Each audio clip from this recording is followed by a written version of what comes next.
అందరికీ నమస్కారం. నా పేరు నమ్మకల్ భాస్కర్. ఈరోజు భీమిలి బీచ్లో విశాఖ ఉత్సవాల పేరిట ఉత్సవాలు నిర్వహిస్తున్నారు. కాకపోతే ఈ ఉత్సవాల గురించి ప్రజలకు కానీ భీమిలిలో ఉన్న ఎవరికి కూడా తెలియకపోవడం చాలా బాధాకరమైన విషయం.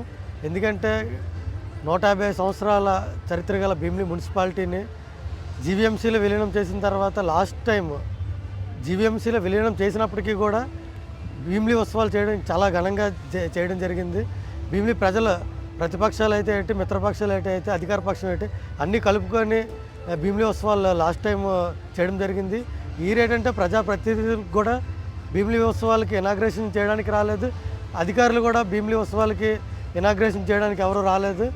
నిన్న చూసుకుంటే అక్కడ నోవోటల్ దగ్గర నుంచి ఇటు సైడ్ భీమిలి 150 years పైలాన్ దగ్గర బారికేట్లు పెట్టి పోలీసులు పెట్టడం అయితే జరిగింది. కానీ లోపలికి ఎవరిని మనుషుల్ని అనుమతించకపోవడం వల్ల భీమిలిలో ఉన్న ఈ చిన్న చిన్న వ్యాపారస్తులు స్ట్రీట్ ఫుడ్ ఏవైతే ఉన్నాయో వాటికి కస్టమర్స్ కూడా రాలేదు.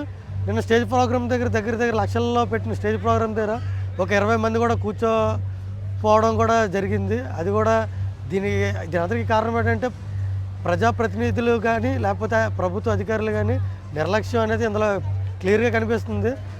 భీమిలి ప్రజలు ఏంటంటే కోరుకుంటున్నారంటే ఇంత హిస్టారికల్ చరిత్ర గల భీమిలిని మళ్ళీ అదే పేరుతోటి భీమిలి ఉత్సవాల కింద మళ్ళీ కండక్ట్ చేస్తారేమో అన్న ఒక అభిప్రాయంతో ఉన్నారు.